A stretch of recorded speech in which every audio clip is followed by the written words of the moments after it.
Hey, good afternoon. Today is Wednesday, August 17th, otherwise known as the first day of school. Um, in light of recent events that have been in the news, especially Uvalde, Texas, and school safety and other incidents, I wanted to touch base with you to let you know some of the steps that the district has taken to do the best we can to ensure the safety of your students while they're in our care. The first item is an application called Informacast. We've had that for about 2.5, 3 years now.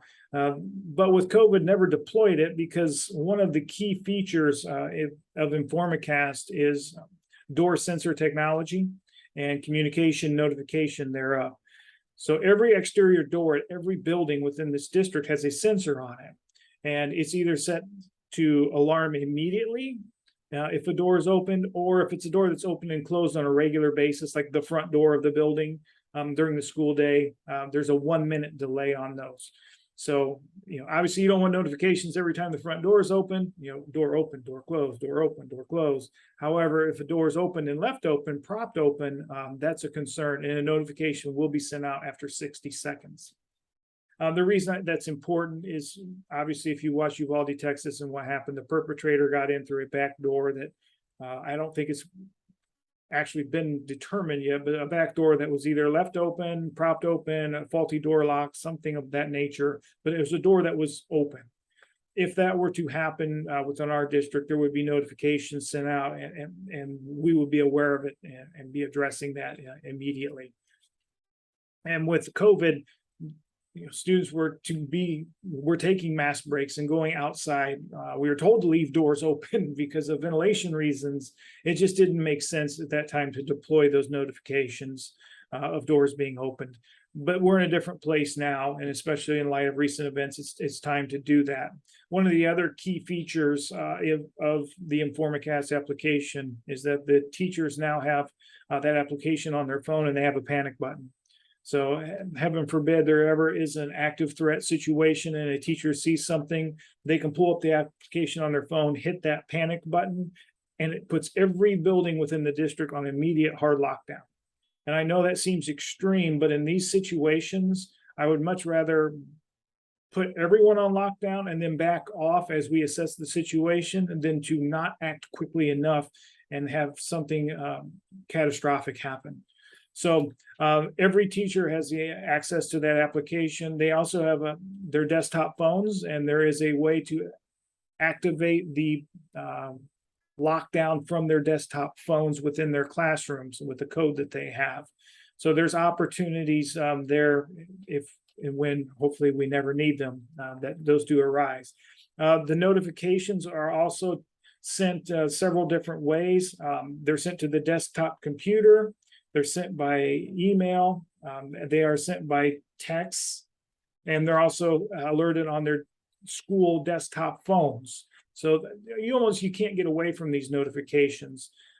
So there's lots of ways we can communicate out whatever the situation is that we're dealing with at that particular time. This application also ties into the PA systems at each building. So if a building is put on hard lockdown, throughout the district, and every PA system throughout every building, there will be an announcement across the loudspeaker system to go into lockdown situations so that we can react very quickly if needed. Some of the other safety issues that we're working on or have in place, we have 2 full-time SROs, school resource officers through Peoria County Sheriffs. Officer Raul from Medina, again, gentlemen that are familiar with our students in our district and do a good job for us.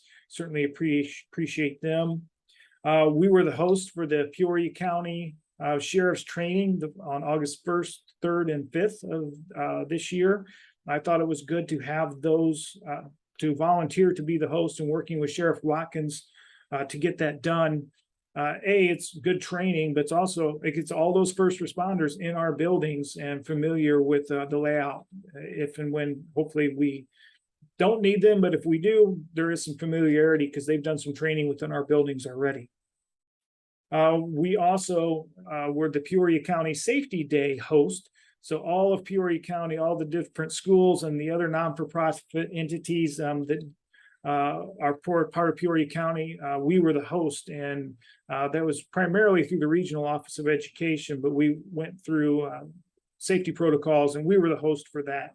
So thank you to the regional office and Beth Kreider for setting that up. One of the things I've read as far as school safety is, the hardening of facilities.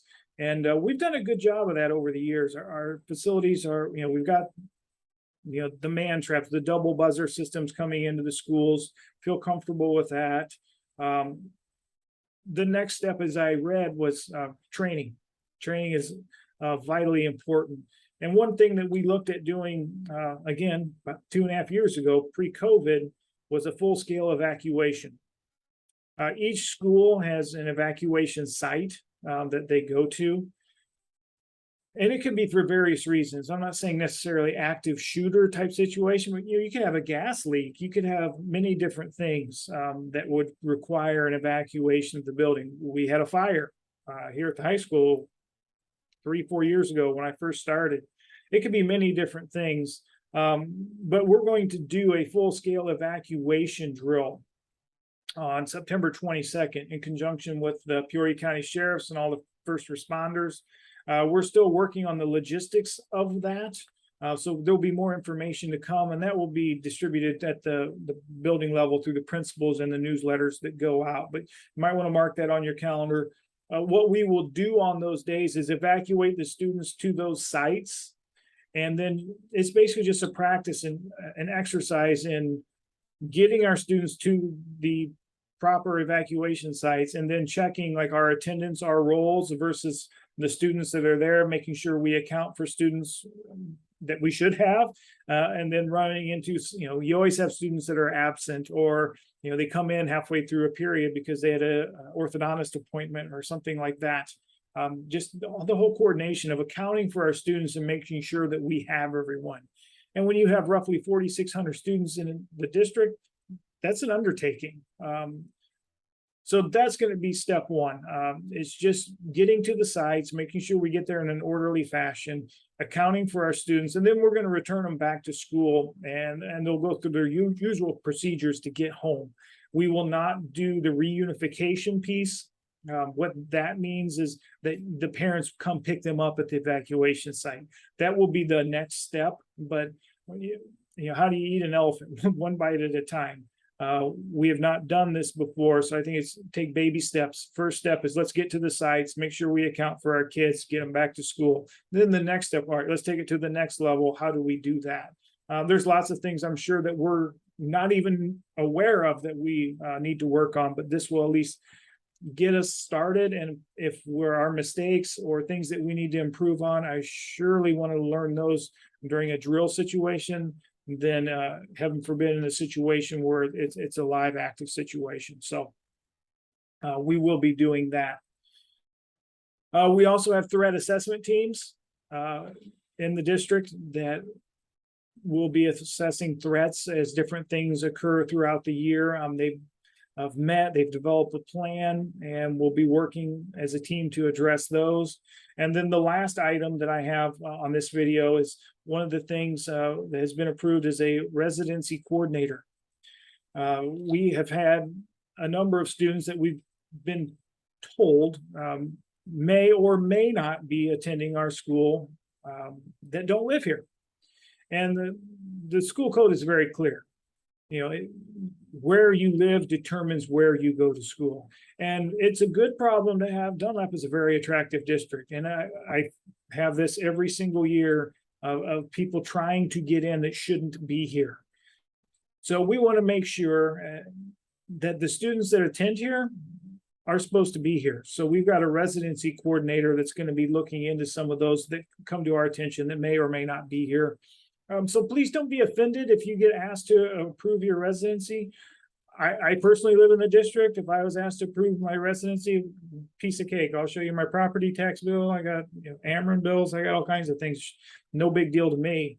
And to me, actually, that would make me feel good that I know that someone is verifying that the people that go here are actually students that reside here, pay their taxes here, and belong here.